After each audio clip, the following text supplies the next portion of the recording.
Hi, soul family. How are you? Let me put this up.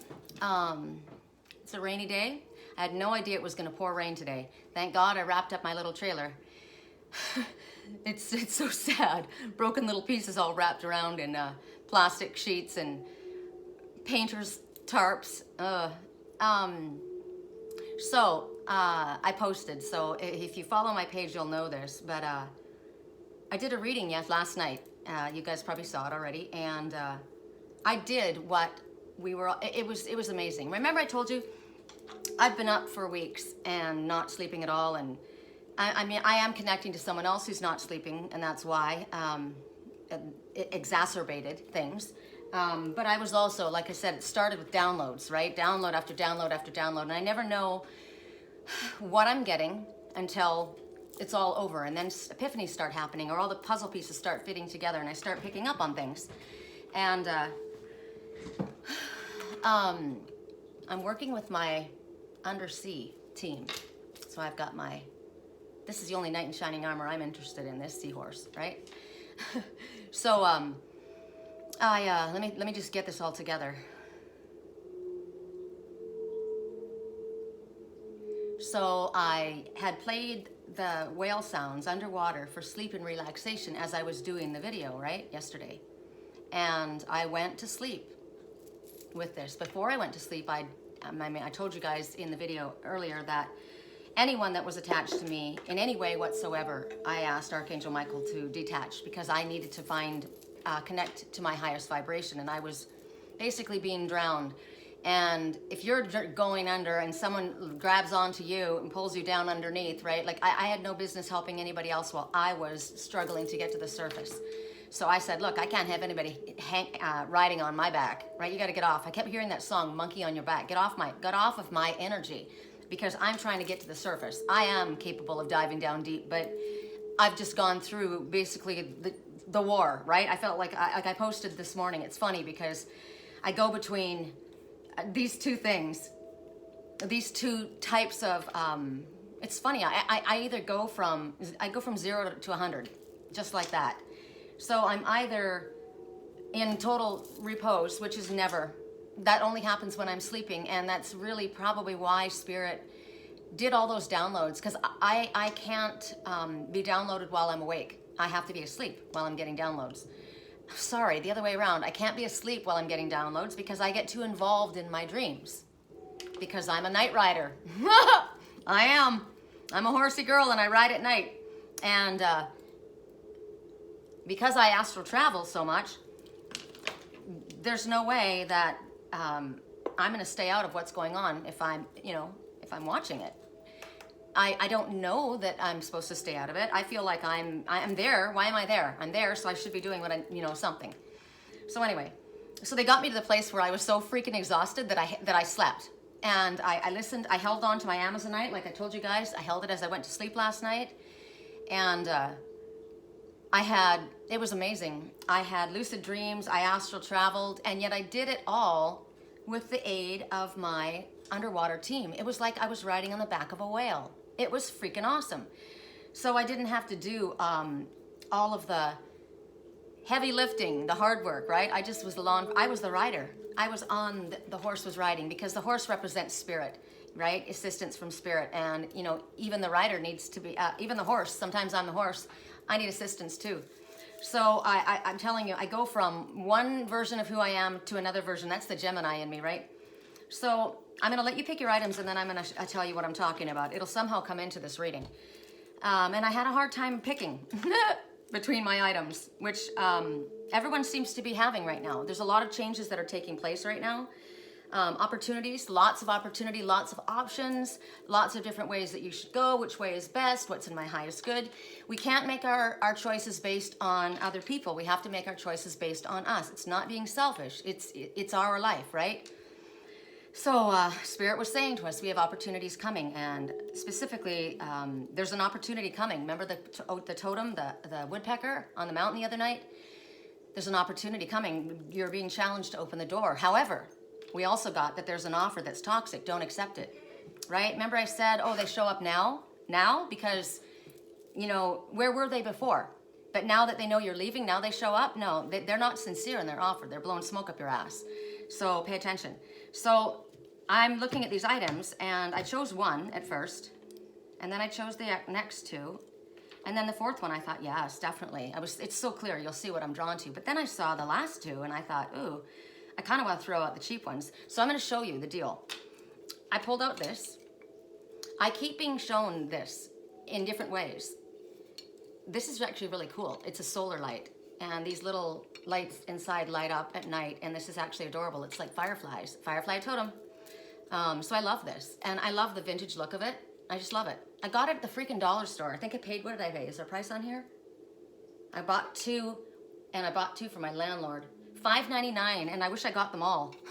They're so, you know, sometimes you don't have to pay a lot for something. Just because it's inexpensive doesn't mean it's not super uber cool. So that one we'll keep. The next item I saw was, and I've used this before, I think. This was my mother's. Actually, it wasn't my mother's. I got it, my landlord and I got it for New Year's a few years ago. I got one for him and one for me.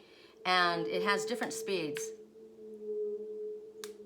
Right? There's just steady. I'm the queen. I'm the empress. Then there's, I think, what does that one do? Off. And then really fast. And then super fast. And then heartbeat.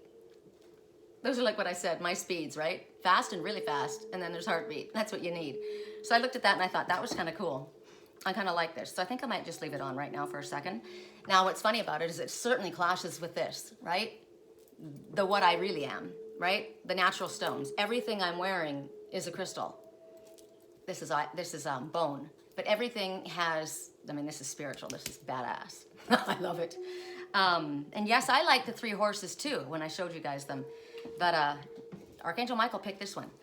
So it clashes with my outfit. And I like to match. So I guess this one's out. Right? I don't need a cheap plastic crown to know who I am. Ooh, message. Right? I don't need your cheap plastic crown to know who I am. So now I'm going to go to the different sides. First item that you get to choose from. That was the second. This is the first. That was the second. Hold on. I'm still torn between the last three, so I'm going to have to speak here. All right. So there's a picture of me. I told you I was a little girl on a horse, right? And yesterday when I was talking about, and in the reading last night, I said I was seeing things moving, but just like this, just a little bit. What I was looking at was my bike. It hangs from, I'll show it to you. It hangs from my wind chimes, my camping wind chimes. That's supposed to be my inspiration from my poor little trailer that sits in a puddle, right? This is how we roll. And that bike, that's my bike. I have a bike like that. Mine's purple though for spirituality, and I've got a natural wicker basket that my landlord smashed. So I was watching this, and yesterday as I was talking, it started to move. But it didn't even move that much. It just moved, it did not go all the way around, not even close. It just went like this. It went just a little. It just tweaked a little. So I was getting the message that Spirit was saying, okay, the path that you're on, it's a good one, but you're gonna tweak it just a little bit, right? So then here I am. I see this, and as I'm looking at that picture, I'm becoming inspired. I'm seeing myself as a little girl, right? I'm seeing my daughter, fearless. Who needs a knight in shining armor when you are back from the Crusades in filthy, dirty, dusty titanium armor?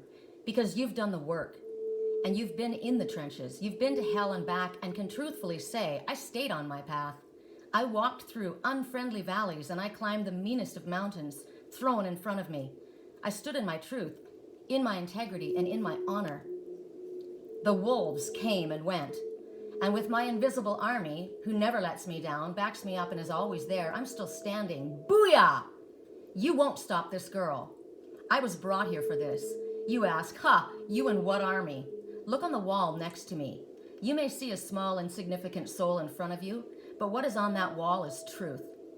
And I am one of the little ones. My best friends are archangels. Go Team Light. You see just one level of my higher self. And nobody wants a knight in shining armor. Nobody wants a knight in shining armor. The Grail Knight is definitely not in shining armor. Everybody searches for the Holy Grail, right? They went off to the Crusades. The Crusades, fighting for what mattered, fighting for freedom, helping the ones that were down under, right? The underdogs. Oh, I'm getting more messages today. And then the Grail Knight comes before you on bended knee with his mirror smashed in front of him. And he holds up his golden chalice like this. And he says, this is me. This is who I am. I'm giving you all that I have, which is my heart. He's covered in dirt and dust and he's dented. He's not standing there like the plastic king with his self-imposed title upon his head, right? He says, I don't need that cheap plastic crown to know who I am and what matters and what's important to me.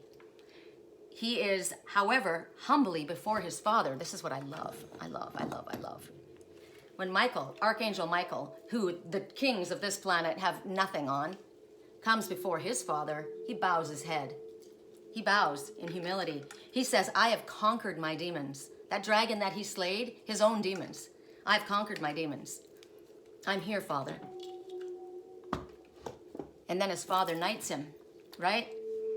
And if the princess or the queen or whoever it was, because she wouldn't be a queen yet, unless she was somebody who stepped aside, she'd be a princess. She would have been queen, but she chose not to pick from the ones that were offered. She chose to be that knight on her own, right? And he comes to her and offers her his golden chalice. And of all the ones that she threw aside and said, no thanks, I'll do this on my own.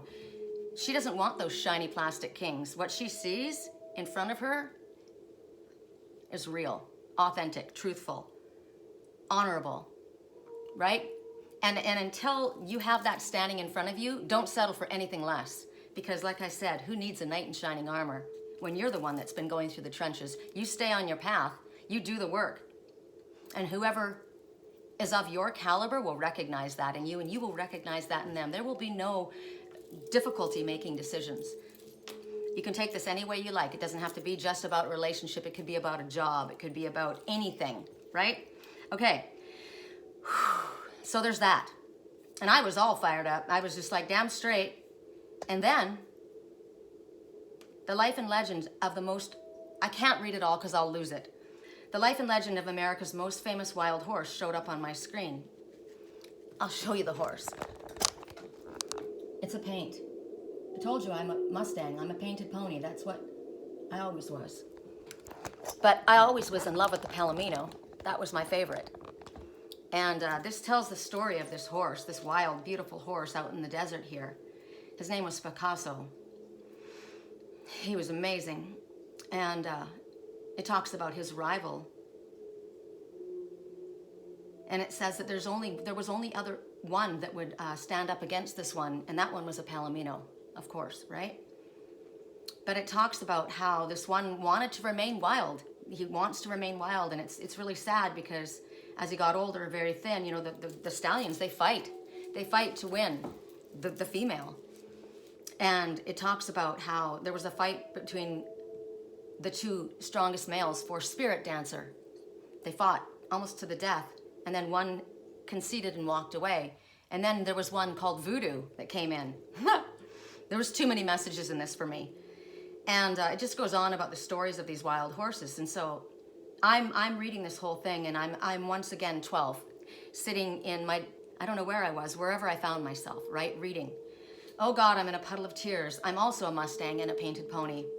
These were the stories I agonized over as a small girl. Black Beauty, Justin Morgan's greatest horse that ever lived, National Velvet, Flicka, the Black Stallion, and on they went. Remember that one, the Egyptian horse? Oh God, we read that one in school.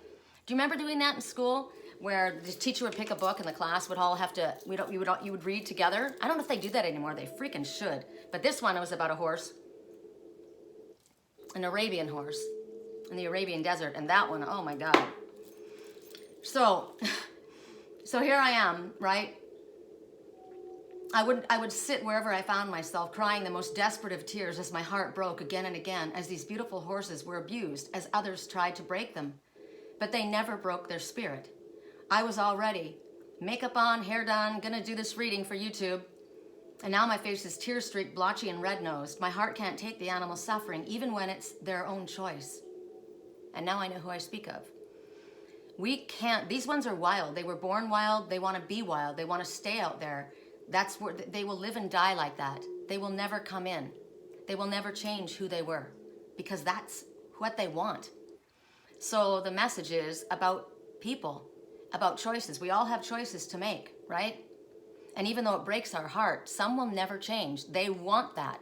That's what they like. That's who they are. It's not going to change because you love them. It's not going to change because you know, cry or talk until you're blue in the face. If they don't want to come in away from that, if that's the life they want to leave them in their muddle of puddle of muds. So then I go, so I go from the night, right? That, and then I'm bawling, hysterically bawling. And then I just felt like I want to go to sleep. And then I sat here. I was so drained after that because I am so empathetic that I start thinking about the animals, and I started thinking again about that lion in the zoo that's just nothing but bones. And I'm just like, I can't freaking handle this. And I thought, wow, I was so charged up. I got so many messages this morning, and they just came like boom, boom, boom, boom, boom, boom, boom. All those downloads about the direction to go, right? Like, and then another direction came. There were so many options, so many places. And I thought, okay, I know where I'm going, right? My ship is pointing to the coast. It's pointing to the coast. And I saw San Juan Capistrano, and I saw something going. I saw all of these things coming together, but then someone asked to be a friend on my friends list, and I don't add people, right? It was a woman though, and I went to her page, and when I went to her page, I had to go through. I went forever, went through it, looked at some of her friends, looked at her posts, because I'm sorry, but there's too many people that aren't who they say they are trying to get close to me, right? And I have to. I just shown who was one of them. I had to protect myself, my boundaries, Spirit said. So as I was going through her page, I was just like, wow, wow, wow. And I shared a few things from her page. One was self-care is often a very beautiful thing. If it's making a spreadsheet of your debt, and enforcing a morning routine and cooking yourself healthy meals and no longer just running from your problems or calling the distraction a solution. I love that. Calling the distraction a solution. It's often doing the ugliest thing that you have to do, like sweat through another workout or tell a toxic friend that you don't want to see them anymore, or get a second job so that you can have savings account, or figure a way to accept yourself so you're not constantly exhausted from trying to do everything, be everything all the time, and then needing to take deliberate, mandatory breaks from living to do basic things like drop some oil into a bath and read Marie Claire and turn your phone off for the day, which is what I've not been doing, right? A world in which self-care has to be such a trendy topic. It's a world that is sick. Self-care should not be something we resort to because we're so absolutely exhausted that we need some reprieve from our own relentless internal pressure. True self-care is not salt baths and chocolate cake. It's making the choice to build a life you don't need to regularly escape from. And that often takes the thing that you least want to do. It often means looking at your failures and your disappointments square in the eye and re-strategizing. It's not satiating your immediate desires. It's letting go. It's choosing new. It's disappointing some people. It's making sacrifices for others. It's living in a way that other people won't, so maybe you can live in a way that other people can't. It's letting yourself be normal, regular, unexceptional. It's sometimes having a dirty kitchen and deciding your ultimate goal in life isn't going to be having abs and keeping up with your fake friends. It's deciding how much of your anxiety comes from not actualizing your latent potential and how much comes from the way you were being trained to think before you even knew that was happening.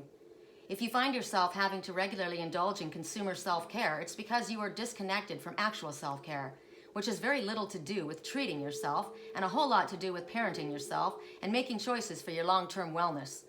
It's no longer using your hectic and unreasonable life as justification for self-sabotage in the form of liquor and procrastination. It's learning how to stop trying to fix yourself and start trying to take care of yourself, and maybe finding that taking care lovingly attends to a lot of the problems that you were trying to fix in the first place. It means being the hero of your life, not the victim. It means reviewing what you have until your everyday isn't something that you need therapy to recover from. It's no longer choosing a life that looks good over a life that feels good. It's giving the hell up on some goals so you can care about others. It's being honest even if that means that you aren't universally liked. It's meeting your own needs so you aren't anxious and dependent on other people. It's becoming the person that you know you want and are meant to be. Someone who knows that salt baths and chocolate cake are ways to enjoy life. not to escape from it. I got the biggest chills. I was just like, damn, I want to be your best friend. And then came this picture of a boy. He was probably 9, and he's helping a little girl of about 3 across a river on these river rocks. I used to live in Canada, North Vancouver, and Seymour River, on the way to school. We used to have to, well, we were supposed to cross the Orange Bridge and then cross the Blue Bridge, but I never did. Most of my hero friends never did, because of course I had an older brother and I did everything he did. So we would cross the boulders in the river. And it didn't matter what season it was, because that was, and if it was somebody, said that you were a chicken, well then of course you had to do it. And people died in that freaking river. In the wintertime, the river was running high. I can't tell you how many times I got to kindergarten and was set in the cloakroom. In Canada, you take your coats and shoes and boots off in the cloakroom, and then you have like your inside stuff, because you're often wet and dirty, right? I think they do that in the Midwest still too. They don't do that in California, obviously. But my desk resided mostly in the cloakroom, because I was always in trouble for coming to school soaking wet, because I got in the river. So here I'm looking at this kid, helping this little girl across the river, and I'm seeing my cousin, my favorite cousin, Garth. He was 4 years older than me, and they're playing together. He's helping her. I had a brother who was 2 years older, my cousin was 4 years older, and my little cousin was a year and a half younger than me. And that was who it was. That was our team. Whether we fought, we hated each other, we still stayed together and played together, right? That was my family. And the message was, shouldn't he be playing with kids his own age? It's a funny old world, isn't it? For thousands of years, humans lived, worked, played, and learned in groups of various ages. A child was just as likely to spend time with his grandmother as he was to be in the company of a younger child, who was odd. I taught my kids, when they came to stay with, visit grandma, my grandma, my son played Scrabble with her. I grew up playing Scrabble with my grandma, cards with my grandma. I hung out, my grandma was my freaking hero. So I understand this. And then the modern, what is this? What was odd was finding anyone spending most of their time exclusively with their peer age group. That was odd, right? Back then. When the modern education system, being wise and efficient, sorted children into classrooms based on age, this was all 9-year-olds could learn at 9-year-old level. Only not all 9-year-olds learned at the same pace. Some might be better suited with the 7-year-olds in math. Oh, I should have been with the 5-year-olds in math. Or the 13-year-olds in English, and I would have been in a much higher class in English. Some may still want to play imaginary games at recess. I would always, and I still do. While others having grown too mature for such frivolities, which is really, really sad. This classroom thinking has leaked into every area of our lives. The idea that children should only play with others of their own age is a very recent one. When viewed through a different lens, it seems odd. Consider that after reaching adulthood, our friends begin to spread out over a variety of ages. One of my greatest joys is seeing the different ages at our wild, free outings playing together. Big teams helping toddlers cross creeks, small people having a voice, even with the older children. There's no hierarchy, just children playing. The older children show the little ones how to construct lean-to forts. The smaller children point out mushrooms and insects, and everyone oohs and ahs. They are an organic community. Similar interests unite them into friendships, not age brackets. The benefits for all are wonderful. Older kids have the freedom to tarry in childhood a bit longer. Younger kids have a wise companion to help and teach them. Older children benefit from the responsibilities of leadership and nurturing, and the young ones benefit from what a beautiful childhood for all. And so it showed this picture, and I was just like, I love this. It shows community, the united collective, the way it was, the way it should become again. Some things shouldn't be replaced. Something we need to go back to. Innocent times. Little House on the Prairie was always my favorite show. Me, small town Midwest America, grabbed the heart of this little Laura Ingalls when Spirit guided me back to Sturgeon Bay, Wisconsin, where I fell in love all over again with my favorite time of my life, my roots. I'm just a small town girl at heart, and I love that life. Now, it may not be your life, but it's sure showing me what my life is, and it's not a plastic crown. And so my Uncle Phil, so then I'm twisted. I'm twisting, my bike's twisting on my path that I'm traveling down, right? I was heading that way. I was heading up to San Juan Capistrano. I had all these great ideas. I was thinking about a learning center with my gifts and with my cards and with crystals and maybe with a community of others coming together. It's beautiful there, right? There's eucalyptus trees there too. I thought maybe living Ladera Ranch area, whatever. I was thinking that until I read this. And I thought, wow, I thought I knew where I was going, right? So then Uncle Phil, which is my soul uncle in Wisconsin, let me show you what he shared. He knows me. Little house on the prairie, little house in the big woods. Laura Ingalls Wilder was born in western Wisconsin near a little town called Pepin by the Mississippi River. I've been to the Ingalls homestead there. If you ever come back long enough to take a little tour of that part of Wisconsin, the west and southwest quarter, you will be completely and utterly charmed by the beauty. I know I am. Here's the first picture. Hell freaking yeah, charm. Uncle Phil and I take pictures of that all the time. Look at this. A silo. I mean, I looked at that and I'm like, is it a silo? It's a house in a silo. It's a freaking huge barn and I want to live in it. I've seen places like that. Look at Mama Sherry liked it. My Mama Sherry. That's Uncle Phil's. That's my Uncle Phil's older sister and my surrogate mom. And they're on the Mississippi. I'm like, oh my God. Right? Oh my God. So where do you think that I'm being pulled? Up there on the ridge in San Juan Capistrano, which is really Orange County. Look at the caves. They have caves there. Oh my God. And that was my response. Look at that. Now, maybe some of you like cities. I don't.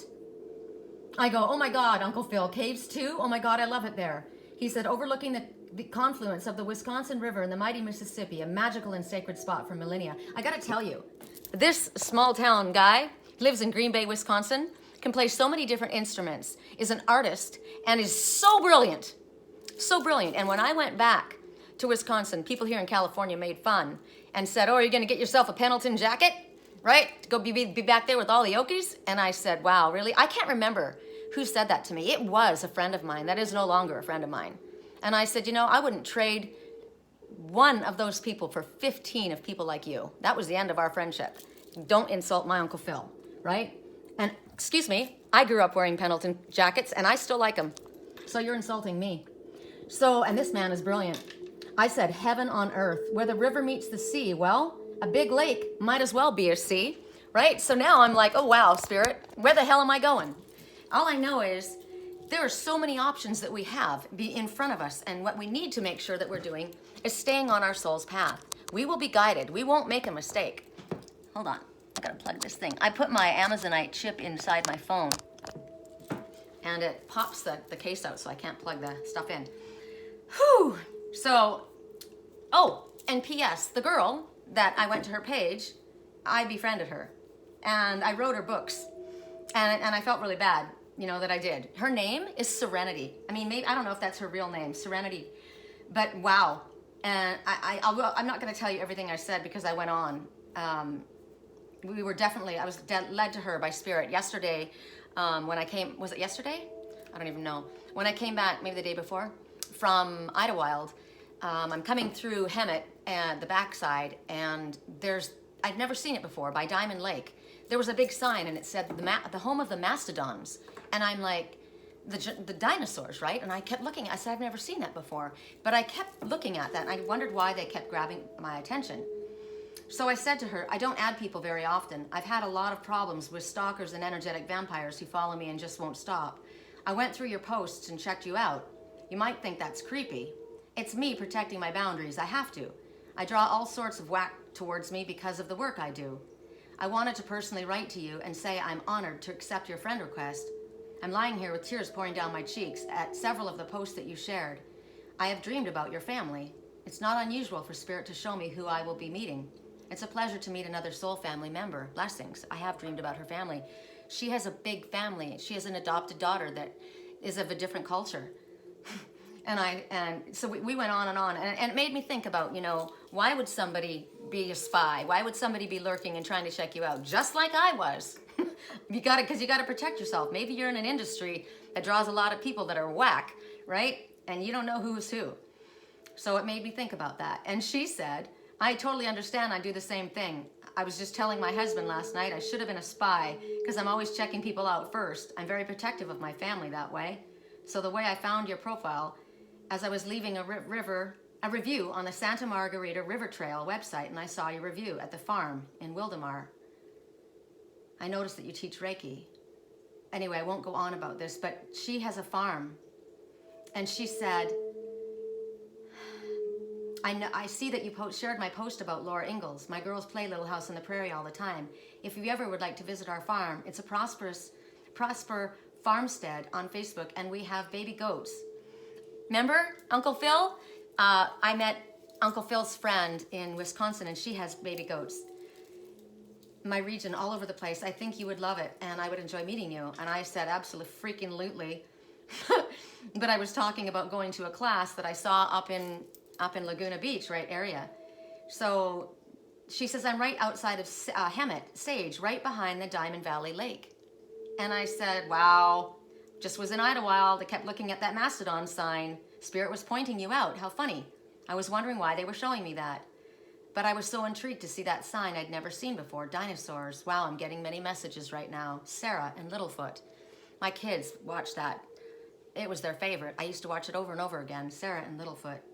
Eelfoot, Lisi would say. Eelfoot. She couldn't say the L. And then she says, sorry, I do farm experience out here through Airbnb. Have an Airbnb? I hate to tell our whole story, but I want to tell you. So when I describe where we are, I always put that we're in the Valley of the Mastodons. I adore the sign they put up on the elephants on top. It would make sense if Spirit showed you. So they showed me the giant elephant, right? Oh, so many messages I'm getting. Oh my. Oh, I'm getting so many messages. They just showed me my sodalite. Okay. Sorry, I hear you don't have much family out here. Must be very hard. I said, yeah, it sucks. I'm ready to move. So I'm looking at this area, and I won't tell you. I can't go on, but she gave me so many messages, and I said, I'm sorry that I'm telling you all of these things, and I'm blowing up your page. I'm just getting so many messages from Spirit, and I can't stop. I used to do that. I'd start talking to people, and I would just be downloads start to come, right? And she goes, it's okay. And when I looked at her again, and I said, I called her Mrs. Ingalls. I said, I give all my favorite people nicknames, and Mrs. Ingalls comes to mind for you. And I said, sorry, it's probably gonna stick. And she goes, don't worry, I love that, I'll take it. And then I thought about her adopting her child and all of those kids, and I said, wow, and this is interesting to me. God, her inner energy is so amazing. She goes, there's something special about this place. Everyone that comes feels it except for the negative people. And then something always breaks when they're here, and I have to sage everything. And I'm like, oh my God, I'm the Queen of Wands. And so I said, what did I say? I said something about her name. I said, if you have a daughter named Harmony, I'm gonna pass out. And she goes, no, my youngest daughter's name, Leora Annabelle, and her first name means I have light in Hebrew, or compassion in other languages. Her birthday number is 999. I often wonder if she won't be a healer one day. And I'm just like, wow. Wow. So then I said, hold on. She said, thank you, I've been watching. So then I started thinking about this area, right? And then I'm thinking here. And then she says, I've been watching little pieces of your videos while I've been feeding all my kiddos, getting baby down. Now I've got a chance to take a nice long bubble bath. I'll watch it then. Wisconsin is one of the places I looked at moving to. It's beautiful. And I said, it's beyond beautiful. Now I have a dilemma. Mrs. Ingalls or Angelina Jolie? Wow, and that was a message. That is a really loud message for me. And somebody that I think you'll understand. It should be, and what I'm looking right now is the river runs through it. I'm literally looking at our lake. It's very beautiful. I should show you. I mean, no, I know we're at 34 minutes, but there's a lot of messages in this. Okay, I have to open this up. How can I do this? My little dragonfly lights don't let anything pass by. Okay, see the lake? It's all dark. Well, it's changed now. It shifts really quickly. But it looked like titanium, and then there was that light streak running through it, right? I don't want to tell you what that streak is. It's not a positive thing. You wouldn't see that streak